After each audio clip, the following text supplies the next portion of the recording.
I won't forget that morning, not if I live to be 100. I counted the men as they marched out of the yard. They'd hardly slept for weeks. We of the CID had slept even less, but the nightmare that kept us awake was all the same nightmare. That's why we weren't surprised when the commissioner asked us up to the conference room for a bit of a talk. He'd talked to us plenty, we knew that. It didn't help any to know what was ahead of us.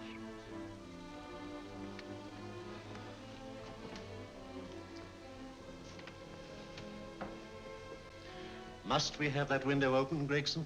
Oh, shut it if you want to.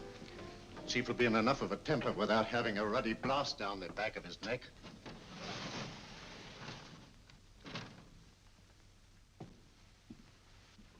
Gentlemen, the commissioner. Stuffy in here. Be seated, won't you? Gentlemen, if you wish to know what able men you are, read any of the works of popular fiction that glamorize your achievements, but don't, I beg of you, read the daily papers. They might give you an inferiority complex. I hate to mention it, but we're confronted with a series of the most atrocious murders since Jack the Ripper. And in the meantime, the CID might as well be playing at shove-halfpenny for all the good we've accomplished. Now look. Here, here, and here. Each of these red flags scattered through the city stands for a woman brutally murdered, a woman's terror, a woman's death agony. These are no ordinary crimes. These are the works of a fiend who kills first and mutilates afterwards. A ghoul who hacks off a part of his victim body and carries it away with him, a loathsome souvenir of his butchery. 3 women murdered so far, and you haven't turned in one clue. You haven't given me one lead. Here you sit and wait for news of a 4th victim, with your arms folded.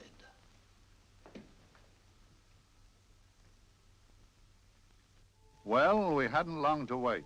It was down Lambeth Way where a young woman was hurrying home late last night. She saw something and stopped. It was a constable. He spoke to her and he walked along with her, just in case. He saw her go down the stairway to the basement lodging where she lived. We can only surmise what happened after that.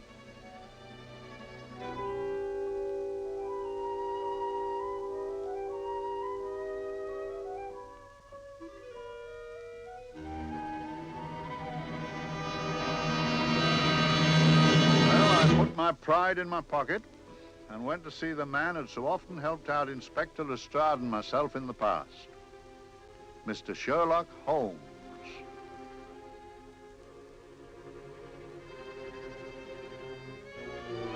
If ever a man needed help, I did.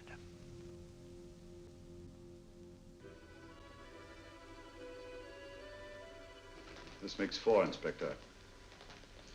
4 defenseless women here in the heart of London.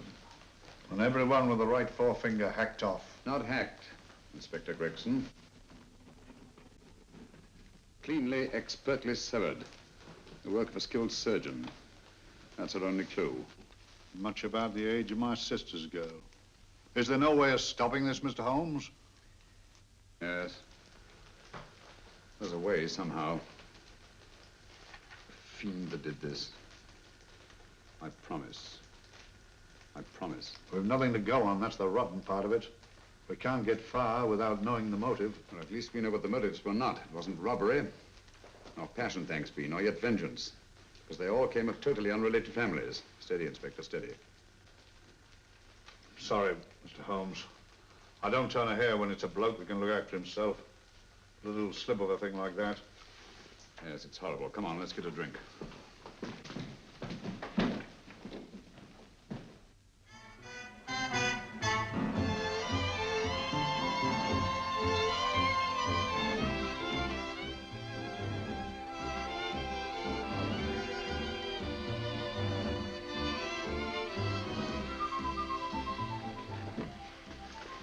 evening, Mr. Holmes. Evening, Vincent. Whiskey and soda, please, and a double for my friend here, Inspector Gregson.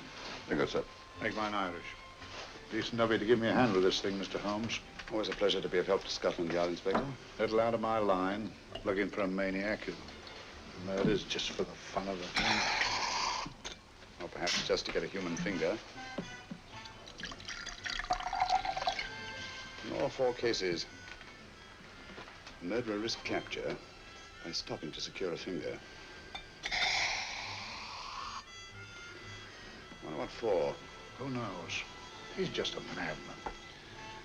Perhaps there's method in his madness. If we could just trace those missing fingers. If we could just drain the English Channel, we might find a penny. Huh? Oh, thank you. You may keep those, Mr. Holmes. Thank you.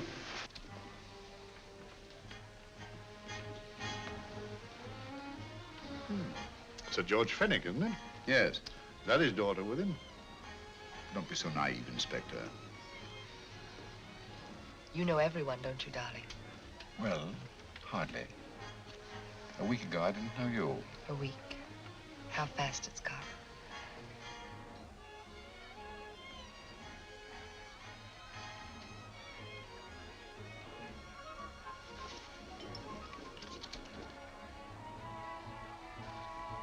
I collect these things. How very quaint of you. Shall we go? Yes.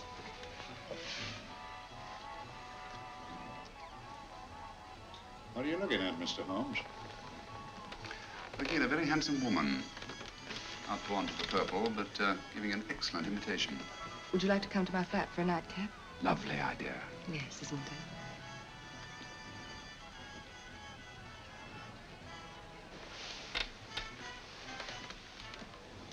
Wonder where she's taking Sir George Fenwick. Don't be so naive, Mr. Holmes.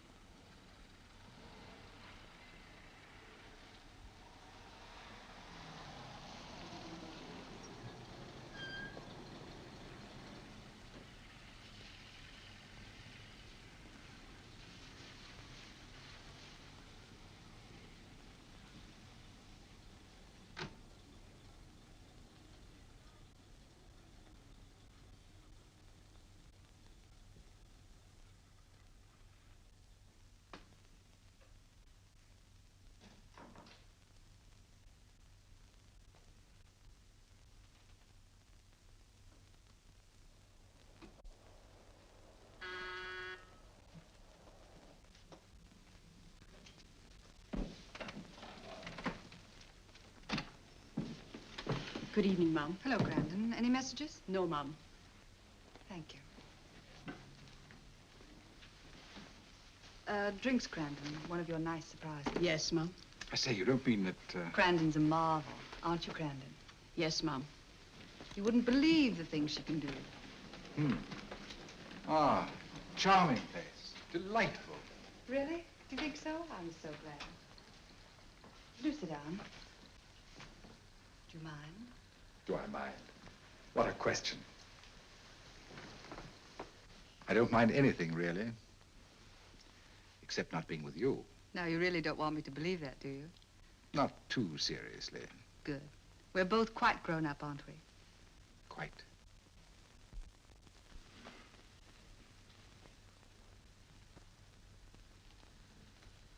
You're a treasure, Grandon.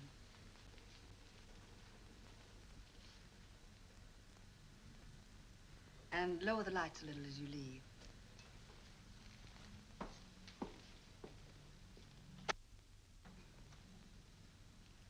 I prefer a more flattering light. In any light, you'd be... Would I? And don't you know it? Perhaps I do.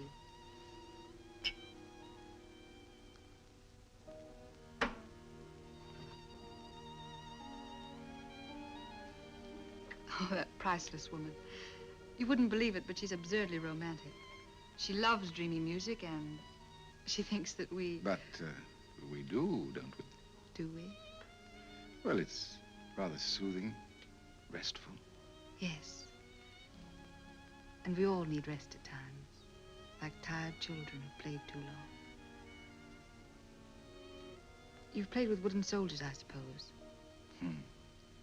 Funny. Hadn't thought of that for years. Toy boats were my special joy. Anything I could set afloat anywhere. Like this. And this. Toy boats sailing into the Never Never Land. The land of beautiful dreams. Look. Look, odd, isn't it, how the light is reflected? Little specks of light that move and move. Like stars on a slowly moving stream. You know, Holmes, I'm very sensitive to atmosphere. No? Yes, I can tell by the feel of this room there's been a murder committed here. It may interest you to know, my dear fellow, it was the other side of that door at the foot of the stairs that the poor girl was murdered. If only I could find it. Find what? The one thing these unfortunate victims have in common that might give us a motive for these murders. There must be something. Another Jack the Ripper, if you ask me, a homicidal maniac. No, Watson. In the case of Jack the Ripper, there was one thing in common. His victims were all from one walk of life, living in the same section of the city. In this case, the murderer chooses his victims from all walks of life and from different sections of the city. No, my dear fellow, this is not the work of a homicidal maniac. It's something infinitely more sinister. Give me the creeps. What on earth are you talking about? Watson, I'm convinced that these murders are only incidental to some larger and more diabolical scheme. That may be, but why the severed fingers? The answer to that question, my dear fellow, is our only hope of solving these mysteries. Dear sister, I am so happy. I had such a lovely holiday at Brighton with you and Alf. And I'm looking forward to being with you again. Poor little thing. Sort of raises a lump in your throat. I can picture her sitting here happily writing this letter.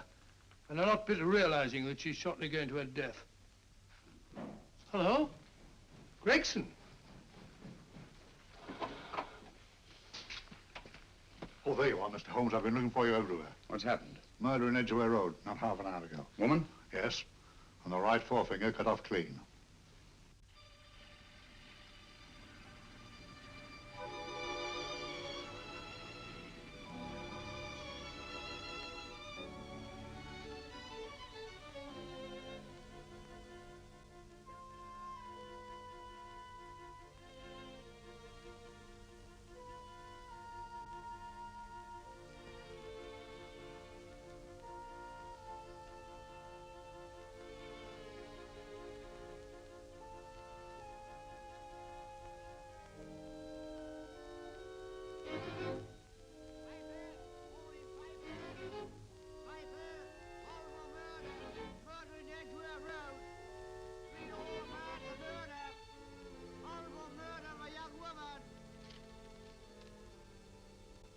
Piper! Horrible murder, Piper! All about the murder! Morning, Piper! All about the murder! Piper! Horrible murder! Another young woman found murdered, Piper, sir! Horrible murder, Piper! Piper! Read all about it! Get your Piper! Murder in Edgware Road! Horrible finger murder. Shocking murder. Murder in Edgware Road. Horrible murder of a young woman. Read all about the murder.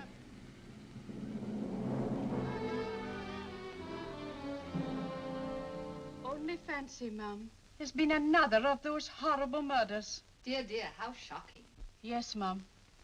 I really don't feel quite safe here myself. Oh, dear.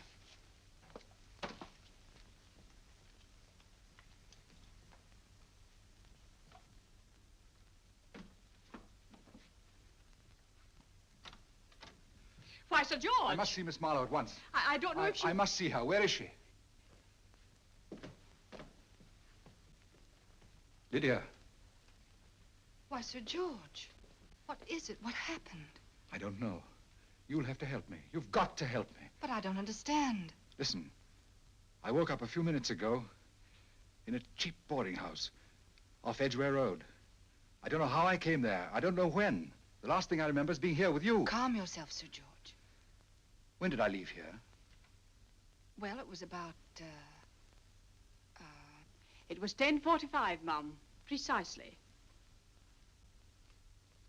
You seemed, forgive me, just a little distressed. Detached, not interested. I thought I'd said something to offend you. I don't remember.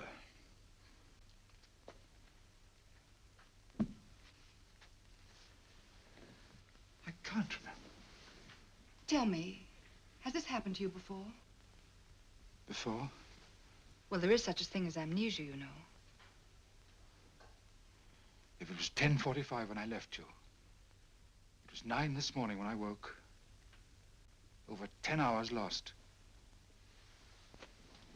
10 hours that I can't account for. And in my pocket when I woke, I found... Here in my pocket. That isn't... Oh, it's not for you, of course. It can't be. Excuse me, Mum, but there's a man asking to see the gentleman. Send him away. Yes, Mum. No, please. I'll see him.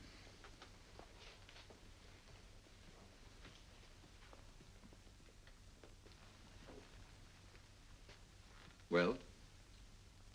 Delightful room. Not much like the place you woke up in this morning. You followed me here? Yes. Are you a detective? Oh, no. Quite the contrary. Don't be afraid, Sir George. You know my name? Oh, yes. A very old and highly honored name. And being the bearer of such a name, and also a very wealthy man, I thought you might care to possess yourself of this trifle. Rather than let it fall into the hands of the police. It is yours, if I'm not mistaken. The initials, GF. Where did you get this? It came out of your pocket. I saw it fall, but you never noticed. You were very busy, bending over something with a knife. Then you put something in your pocket.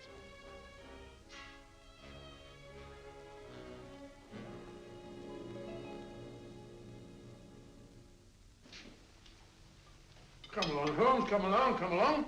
How many more times must I tell you? You're missing a treat. This is delicious. Little jam tarts to follow. Aren't you tempted? You and your flesh pots. They tell me that fish is good for the brains.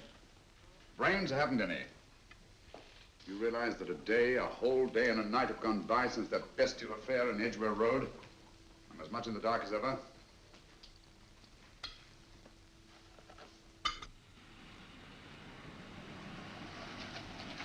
Hello, here comes a client, unless I'm very much mistaken.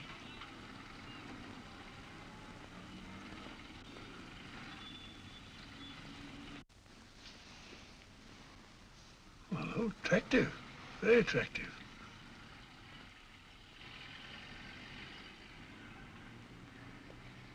Obviously, she left home under the stress of some very great emotion. How do you know that? She isn't wearing any gloves. A startling omission in a young lady of fashion. No, she didn't put her coat on. Open car, too.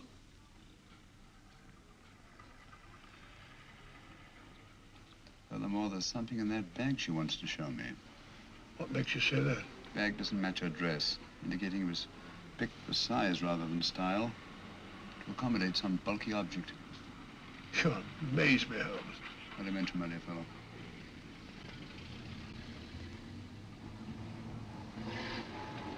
Well, that's interesting. What is? A cab, turning at the empty house. I wonder why he followed her here. Oh, wouldn't you? Quite possibly with glasses.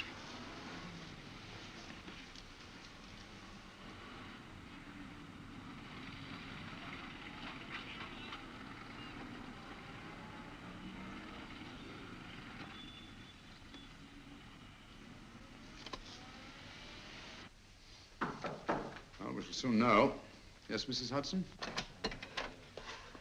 It's a young lady, sir. Most urgent. Ask her to come in. Go right in, miss. Mr. Holmes? Yes, this is my friend, Dr. Watson. How do you do? How do you do? Mr. Holmes, you must excuse me, please. Yes, well, won't you sit down? Come along. May I? It's quite all right. Thank you.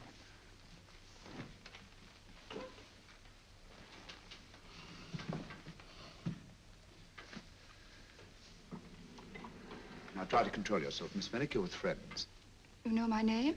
No magic, I assure you. I've often seen your picture. You're the daughter of Sir George Fenwick, aren't you? Yes.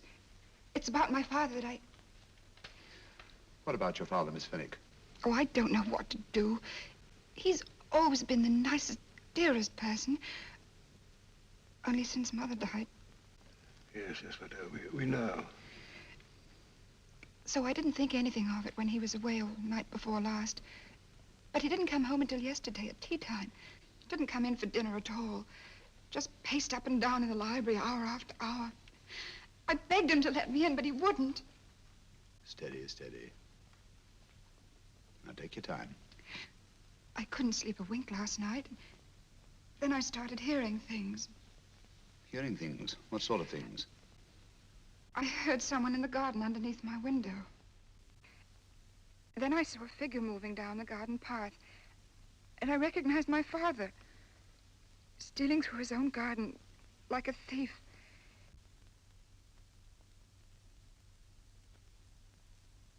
He had a spade in his hand, and he stopped by the greenhouse where he started to dig. This morning, at daybreak, I stole out into the garden and found this.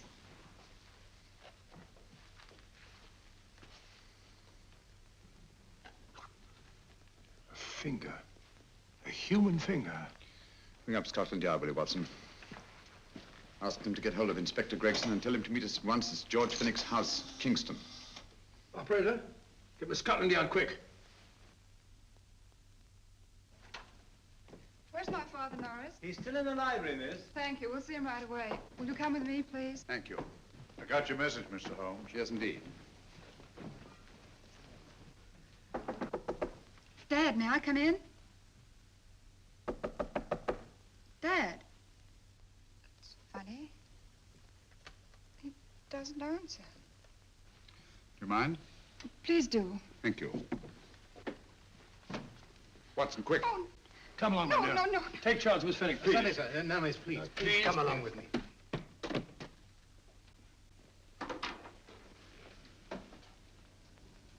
Dead? Yes.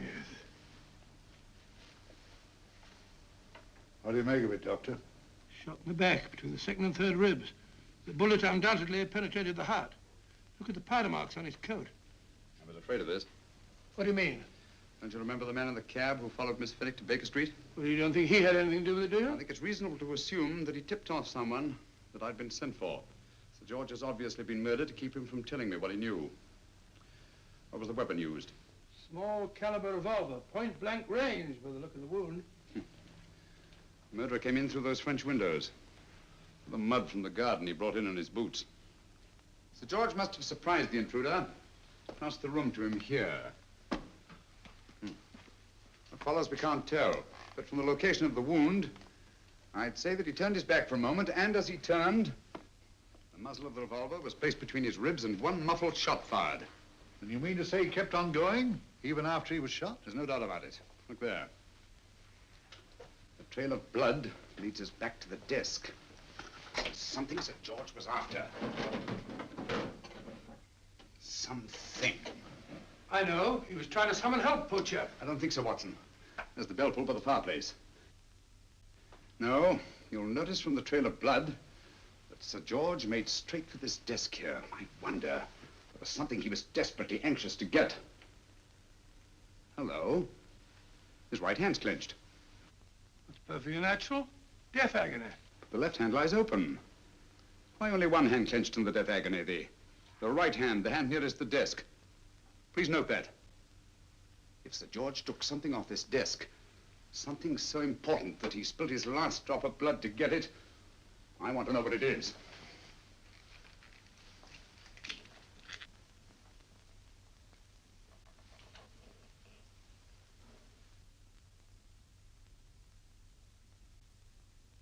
It's nothing but an ordinary match folder. Where does that lead us? I imagine to something very important, Gregson. This match folder's from Pembroke House. Why shouldn't it be? He was there, you know. We saw him yesterday. Yes, but the effort he made after he was shot to get hold of this match folder.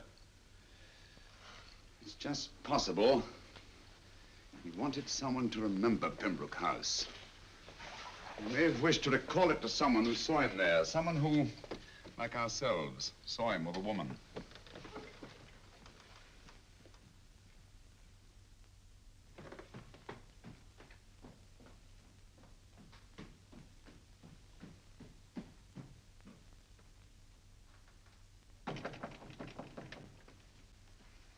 Come in.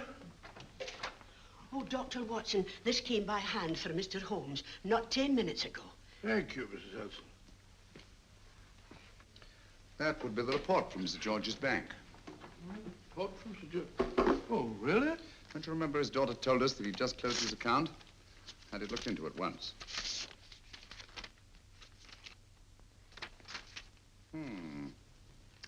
He drew out his entire balance in cash, nearly £10,000, yesterday, just after that young woman was murdered.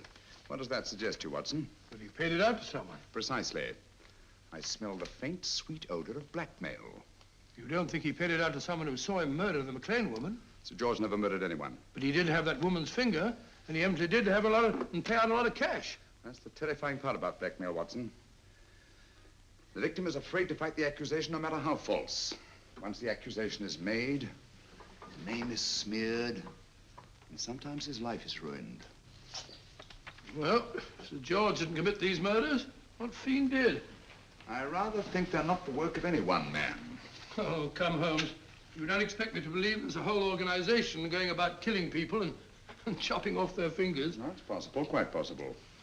Well, whoever's behind all this thing must be out of his mind. On the contrary, my dear fellow, if my assumptions are correct, this little scheme has behind it the most brilliant and ruthless intellect the world has ever known. You don't mean Professor Moriarty? I do. Oh, steady, Holmes. You've got him on the brain. This is the third time in as many months you've suspected him of unsolved crimes. He's dead, you know. Is he? Is he? You know he is. He was hanged in Montevideo, well, over a year ago. I know that someone was hanged in Montevideo under that name. But I'll stake my reputation that Moriarty is alive and here, now in London. Hello? Yes, but Dr. Watson, wait a minute. You me? Oh, yes? This is Dr. Watson speaking. No, I'm afraid I've retired. I don't practice anymore. What? Oh, that's a different thing. An emergency case. Well, just a minute. Yes? Yes, well, see, she's not moved. Remember that? Don't touch her till I get there. Fractured case in McCardle's Mews. Heavy woman. 14 stone. Oh. Look at dust. 14 stone. Just the sort of person who would hoist herself up on a stool to feed the canary. There ought to be a law against fat people keeping little dicky birds. Well, so long, old man. I shan't be very long. Haven't used that bag since I brought little Amelia what's her name in the world. She grew up to be a very unattractive child. Well, who wouldn't with a name like Amelia? Oh, Amelia. Amelia.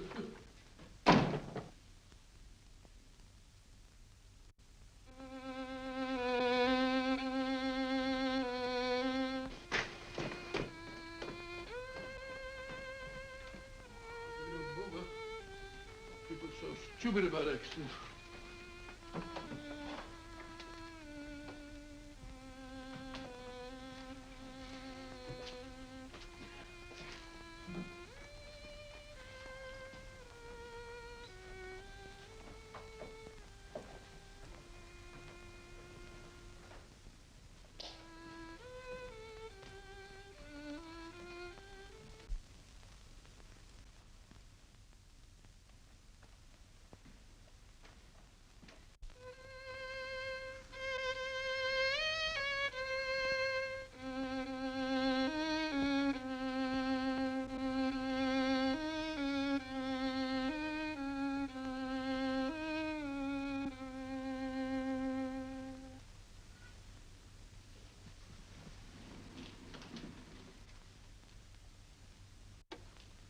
Professor Moriarty.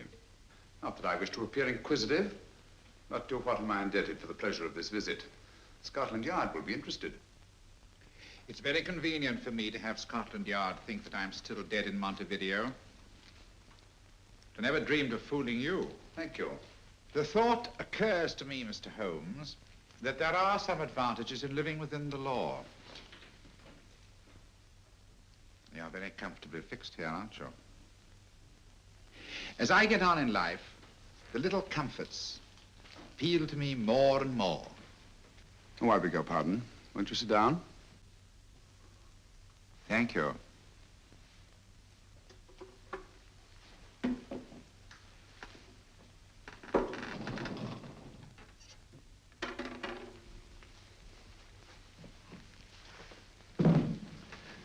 And now, Professor Moriarty, what can I do for you? Everything that I have to say to you has already crossed your mind. And my answer has no doubt crossed yours. Yes, final? What do you think? I shall not rest until you are hanged for the finger murders.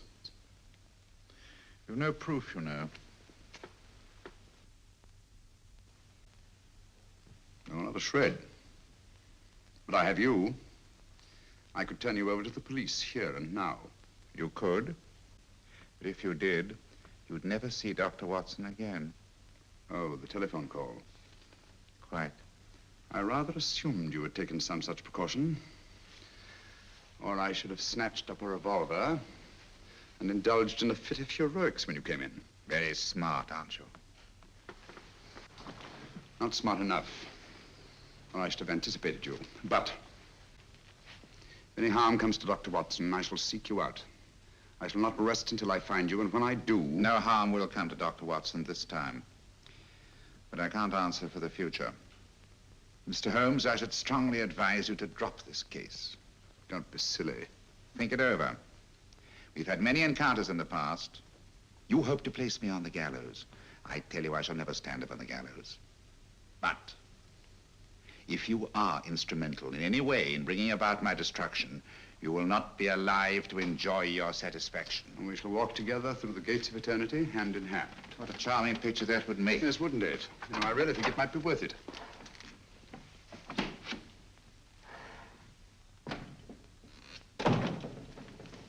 Shoelaces, Governor? Tuppence a pair. And strong enough to hang yourself. How many more times must I tell you I don't want your filthy shoelaces or your company? Shoelaces, Governor? Blasted impertinence. Run along, my good man, or I'll give you in charge. Shoelaces, Governor? Shoelaces, Governor? Help a poor bloke. What's only got one arm? Any luck with Mr. Holmes? You can read his obituary in tomorrow's papers.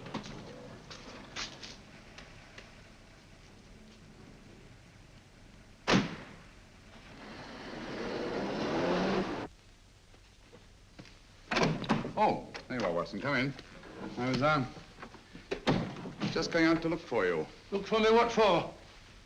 Suppose you don't think I know my way about. Well, you're right, I don't. Blast all practical jokers anyhow. Know where I've been? On a wild goose chase. Exactly. There's no such number in McCardle's Muse. Some fool's idea of a joke.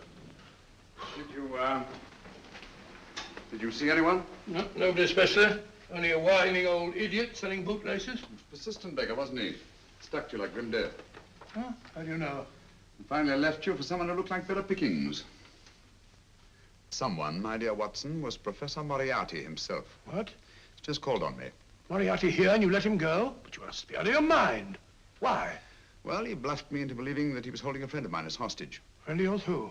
Oh, nobody very important, just a fat, lazy fellow. Medical man, I believe. Medical man? Do I know him? Yes, I think you do. A fellow by the name of Watson. Watson, never heard. Who, me? I'm afraid so, old fellow. Your street hawker's job was to do away with you in a certain contingency. And you let Moriarty go? Because of me? I had no choice. I can't afford to lose you, old fellow. Well, it's very decent of the old chap, I must say, but... I wish you'd nabbed him. We shall, never fear. I know the motive for the finger murders. All I have to find out now is the method used with the blackmail victims. Method? Yes. How does Moriarty get them to the scene of the crime? How does he plant those severed fingers on them? And how does he scare them into believing that they may have committed those atrocious murders themselves? Curious.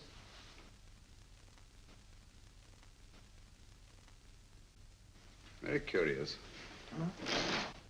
Curious? What's curious? That window in the empty house across the street. First floor front. Huh? What's wrong with it? It's open. Why shouldn't it be open? Well, it wasn't open half an hour ago. I'll stake my life on that. Oh, it's not our business. Let it stay open. I wonder if you'd go over, old fellow, and see what's the matter. Oh, trespassing. Against the law. Very well, I'll go myself. Oh, well, if you're going to put it like that, ridiculous waste of time. Going about shutting windows at this hour of the night. Yeah, you better take this torch. Well, take what? Dignified job for a doctor. Dr. Watson, the torchbearer. And what do you propose to do? Sit in a comfortable chair, I suppose, and read a good book? That's a very good idea. Yes, a very good idea. While I play night watchman, you have a nice read. Mm-hmm. Good night. Have a good time. Have a good time. What do you mean, have a good...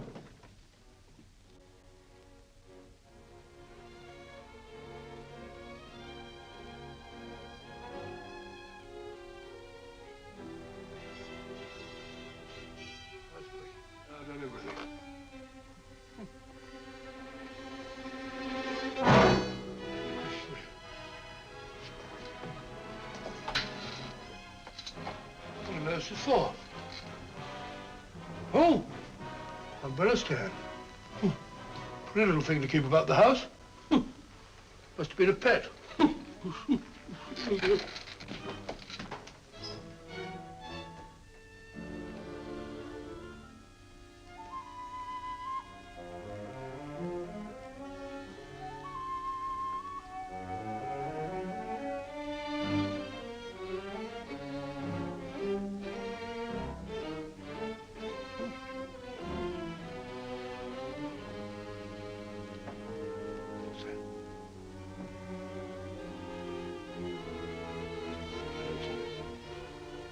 Rat rubber.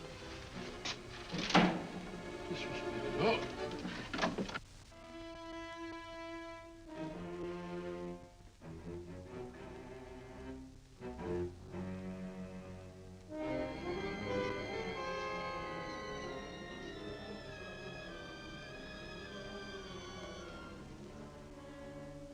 Well, he sits comfortably reading a book.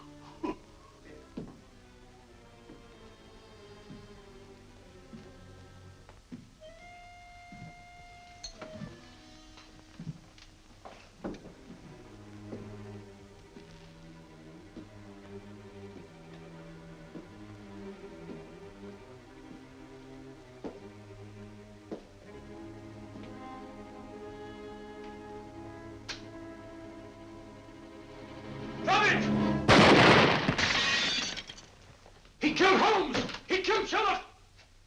Watson. You? But I saw him shoot you a second ago. Not me, my dear fellow. Merely the bust of Julius Caesar. Incidentally, you may have noticed that all through the ages, prominent men have prominent noses. Oh, I'm afraid we're in for terrible trouble again with Mrs. Hudson. Window smashed, plaster all over the floor. Get up, you.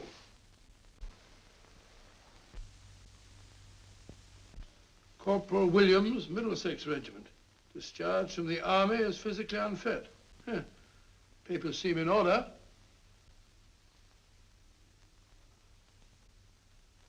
Now, Corporal Williams, you've seen service in the Far East, haven't you? The East? I thought so. Look at his complexion, Watson. Yellow as saffron. He's been taking atabrine. Cure for malaria. Sniper, aren't you? Sniper? Hmm. Why did you try to kill me? I had to kill him.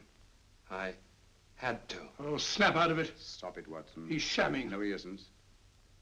Who told you to kill me? She told me. She told you?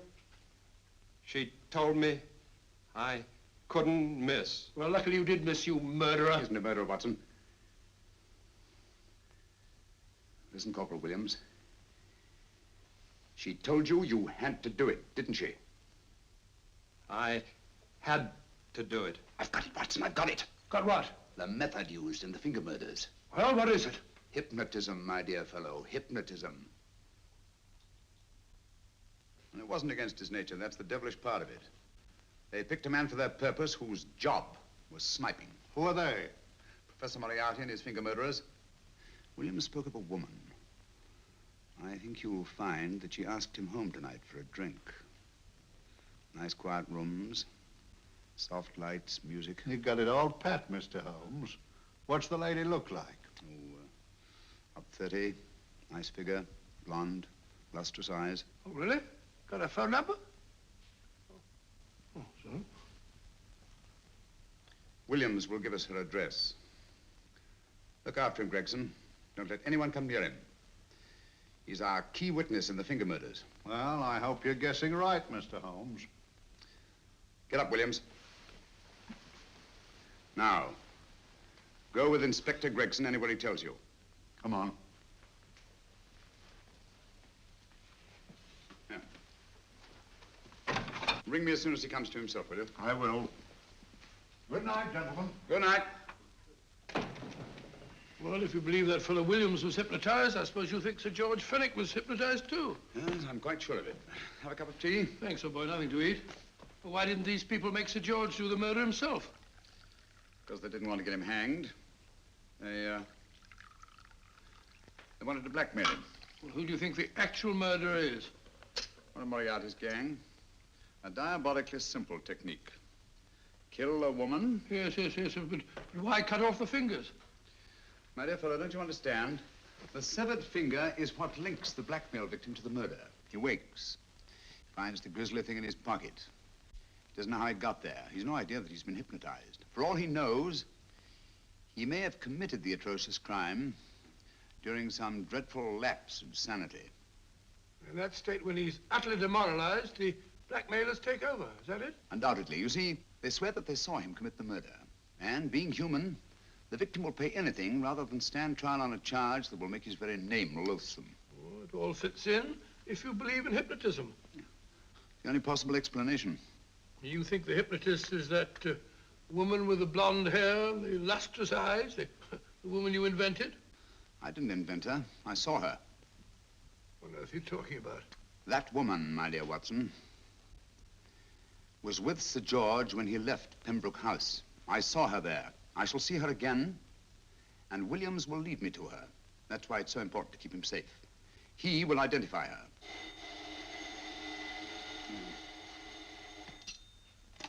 Hello? Yes? Inspector Gregson? What? Well, get every constable in the district. Yes, I'll be over at once. What's happened, Holmes? Williams is missing. Great Scott! Come on.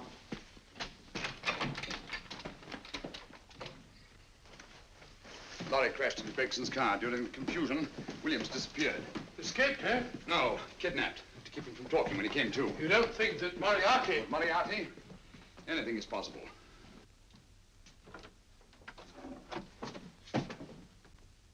Williams! Dead. You see? Anything is possible.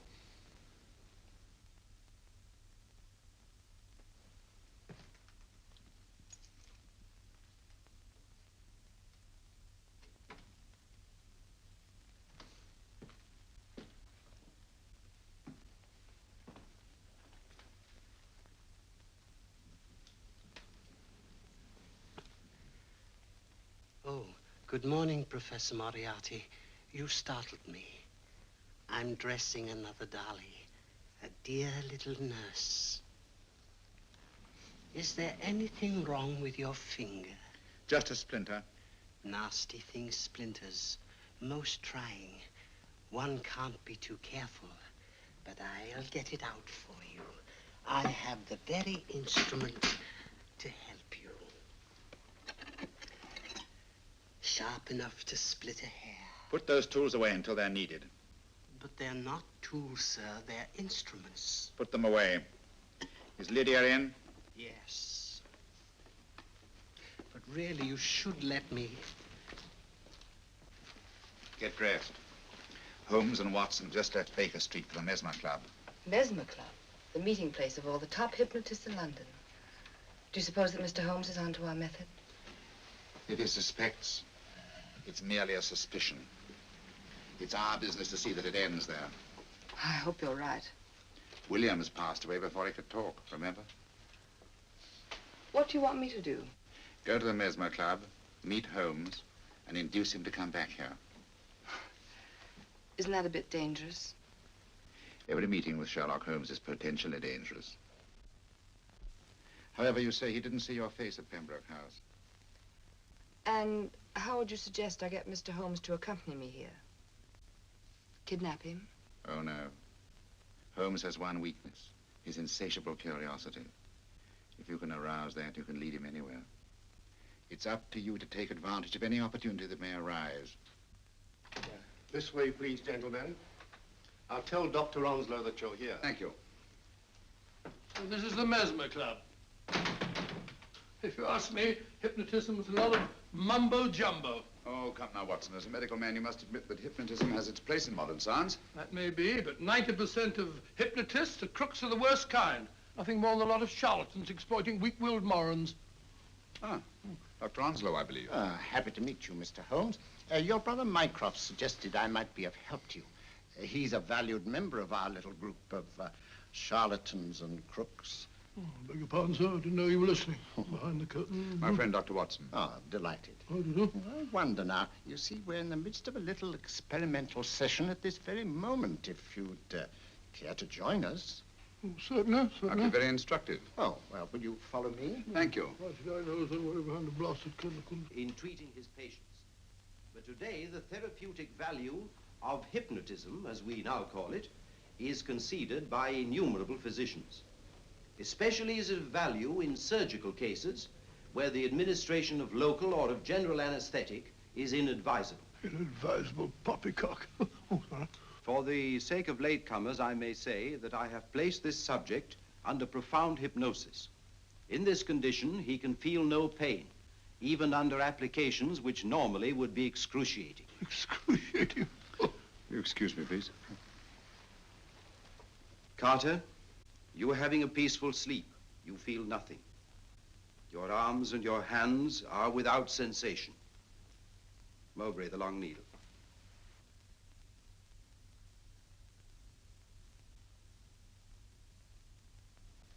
Carter, give me your right hand.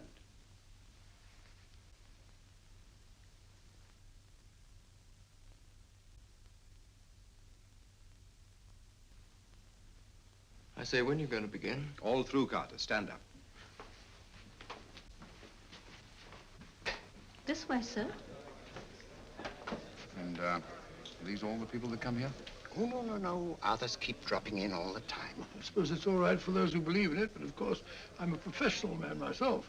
Then you don't believe in hypnotism, Dr. Watson? Oh, I don't deny that there are certain types of hysterical, feeble-minded people who go under if you point your finger at them. But anyone with an ounce of character... How right you are. You see right through our little artifices, don't you, Doctor? Right through, my dear sir. Right through. Quite so. But with the feeble-minded, as you say... excuse us, Mr. Holmes. Certainly. Step over here, won't you? Certainly, sir. Anything to oblige. Let me show you how easily we charlatans take advantage of them. Now, sit down, Doctor. Now, we set a thing like this in motion.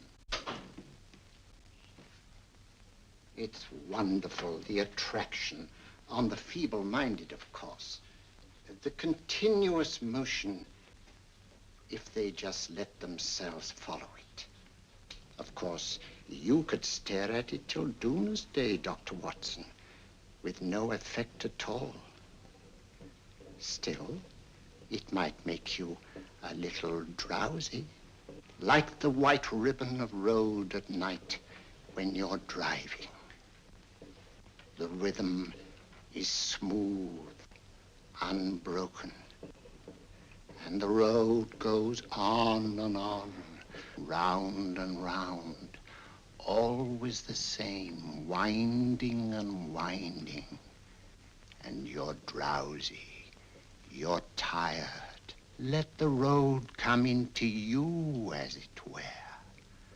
The long road, the smooth road, the road to sleep. Sleep.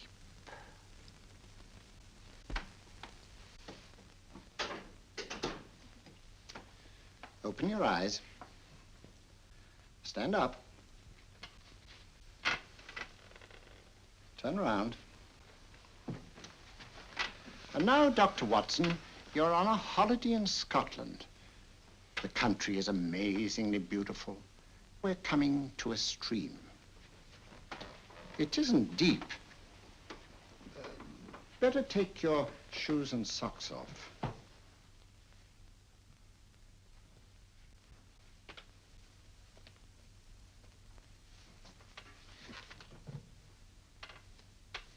Roll up your trouser.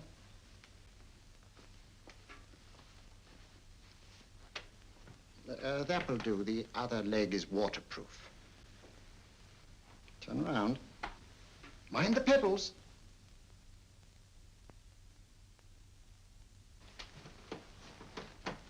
Sit down.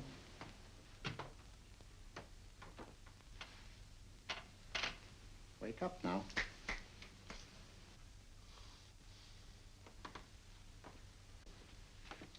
Yeah, you see? What I tell you, it didn't work with me. Why, nobody with an ounce of character.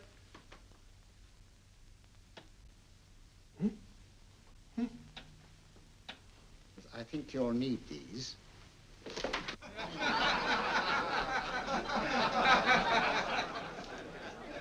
Something to laugh at? Watson, she's here. Oh, the woman you're looking for? Yes, I'm going to meet her. Perhaps I can induce her to take me to Moriarty. Do you think it's wise, Holmes? May not be wise, but it's essential. After all, I've held me on with Moriarty in the past. But isn't it dangerous? She might be a hypnotist. If my will isn't stronger than hers, I deserve to be hypnotized. Shh. I feel I must protest, Dr. Onslow. I was told this was a gathering of serious students of a great science, and I find myself in a company of buffoons. Oh, my dear madam. Elliot's and Esdale Braid. Were those men martyrs for the truth? That you may laugh over your childish, cruel tricks? I must say I'm in complete agreement with you, madam. This was most unnecessary performance, Dr. Onslow. Beg your pardon, sir. My name is Holmes, Sherlock Holmes. At your service, madam. Thank you, Mr. Holmes. I'm afraid I've created a rather embarrassing situation. But you see, I'm interested in the serious study of hypnotism. So am I, too. Perhaps we have something in common, Mr. Holmes. Perhaps we have. Would you join me for a cocktail at Pembroke House? I should be delighted. Good.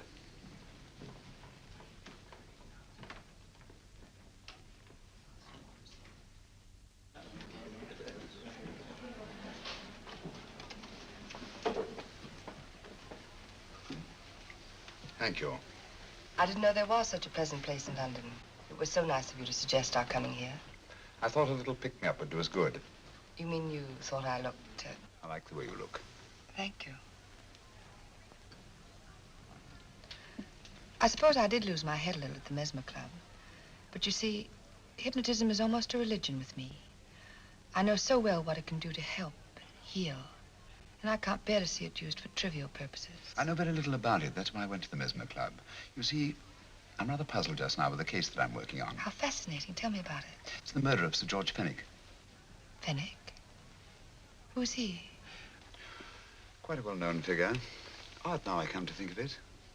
Last time I saw Sir George was here at Pembroke House. Strange. Yes, isn't it? He was sitting, I believe he was sitting at this very table. Cigarette? Thanks. Do go on. There was a charming lady with him.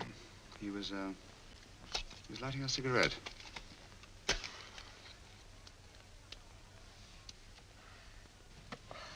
Charming. Did you see her face? No worse luck. Merely her back. How unenterprising of you. Yes, wasn't it? Afraid I'm getting a little older. I shouldn't say so. That's nice of you. Still, the first time in my life, I've got hold of a case that's beyond me. I'm actually losing sleep over it. You know, Mr. Holmes, I believe I could help you. Really? I should be very grateful. You're amused.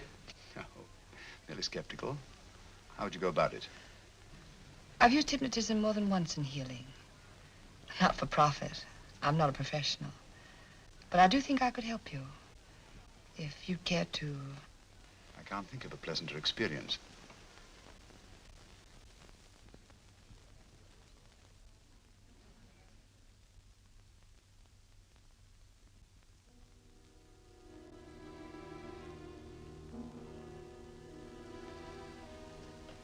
Low lights, music, is that all there is to it?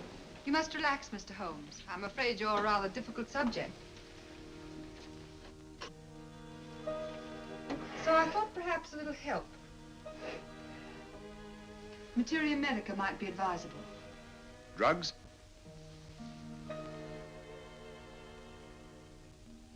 No, I'd rather not, if you don't mind. As a matter of fact, I'd rather not myself. But Schrenk-Notzing, he practiced in Munich, you know. Believed it the best means for difficult subjects. Do you mind? Well, as a matter of fact, I don't approve of sedatives. Just as you wish. We don't have to go on with this at all, you know. Wait a minute. Wait a minute. All right. I'll take a chance. It's really quite harmless. What is it? Cannabis japonica, an oriental soporific. You'll need water.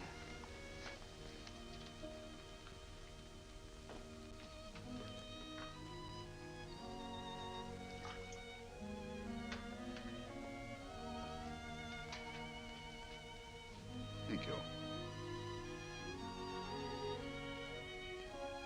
Now sit down, Mr.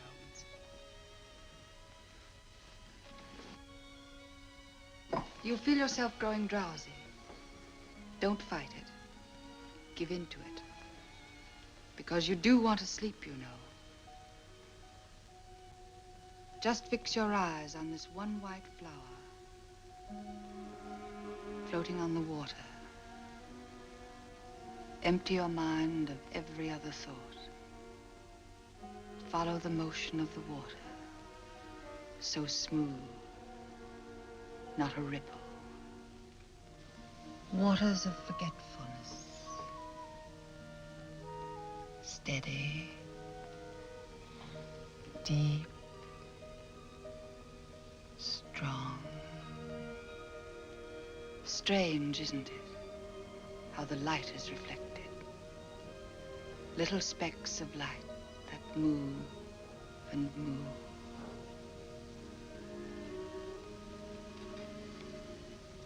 It's restful here. It's peaceful. It's friendly.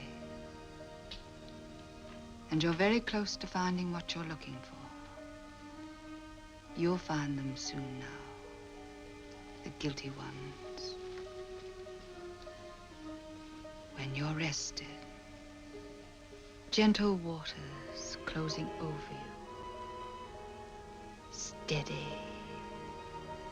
deep, strong, drawing you down, down, down.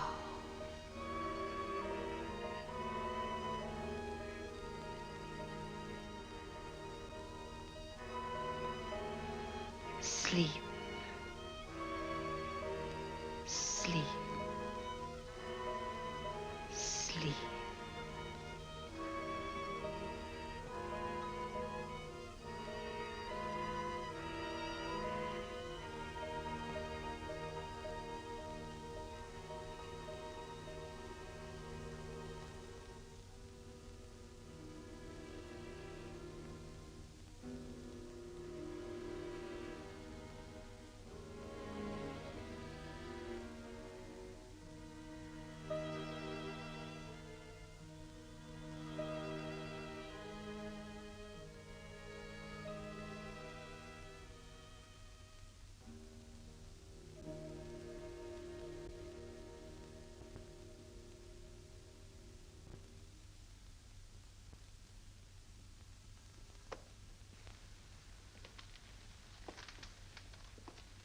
Here he is, Professor Moriarty. Stand up, Mr. Holmes.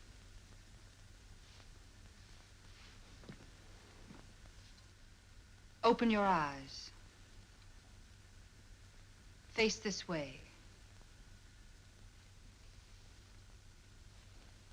Are you satisfied? We are dealing with a clever man. He may be shamming. There's just one infallible test for profound hypnosis. You ready, Dr. Simnel?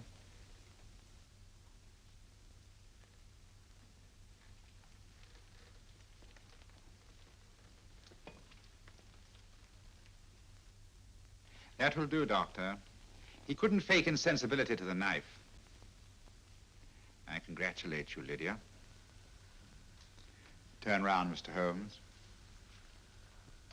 Now walk to the desk.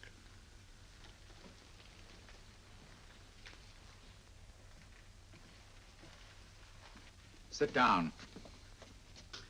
Take that pen and write what I tell you to write. I have at last found a case which I cannot solve.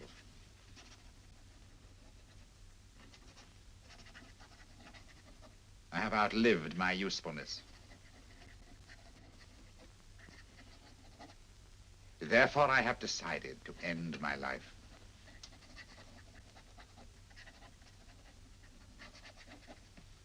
Sign your name. Now blot it.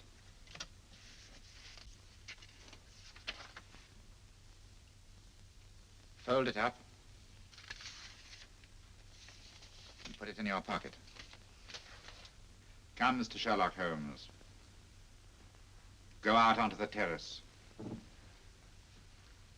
But it won't look like suicide, sir. I'm sorry, but Mr. Holmes' injuries must all be self-inflicted. Let's walk a little, Mr. Holmes. It's so pleasant here in the garden. Just step up here onto the terrace. It's a nice, broad terrace. Now turn to the left and walk slowly to the end of the terrace.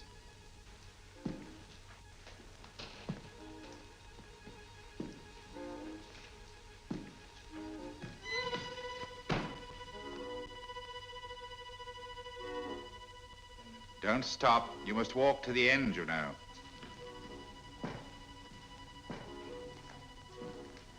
The end leads to an open doorway. You can pass through it in perfect safety. In the room beyond the doorway, you'll find what you've been looking for. Must you drag this on? This is the moment I've been anticipating for a long time, my dear. Go on, Mr. Holmes.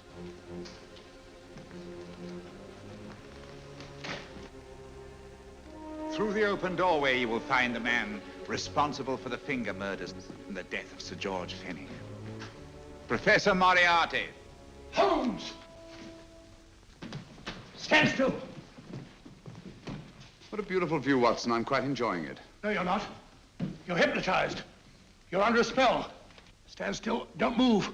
Steady, Holmes. Steady does it. Stand perfectly still where you are. Nonsense, Watson. You don't know what you're doing. Of course I know what I'm doing. You mean you're not hypnotized? Certainly not. Then get off the wall, you idiot. Oh, look out! Holmes! Oh, Dear fellow. What were you doing up there? Holding the fort until you arrived. What kept you? Well, I ran into a spot of trouble on my way to Scotland Yard. I was arrested for exceeding the speed limit. Your luck seems to hold, Mr. Holmes. I'd hardly call it luck, Professor. You see, I substituted a drug of my own for the one that this dear lady pressed on me. You are clever, aren't you? A drug that, although it leaves the subject conscious, renders him quite insensitive to pain. That accounted for my lack of reaction to Dr. Simnel's knife. Well, Gregson, quite an impressive haul. Even Inspector Lestrade himself couldn't have done any better. Thanks, Mr. Holmes. Take him away. All right, put her in the van. I was right, Mr. Holmes. You are a difficult subject. Thank you. And now, Professor, our score is settled. Au revoir until I see you on the gallows. The rope has not been made that'll go around my neck. Come on.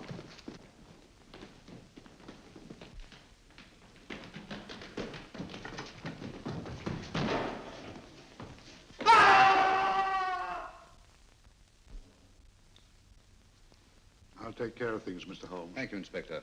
Come on. An evil man, Holmes, but what a horrible death. Better than he deserved. What are you thinking of? I'm thinking of all the women who can come and go in safety in the streets of London tonight. The stars keep watch in the heavens. And in our own little way, we too, old friend, are privileged to watch over our city.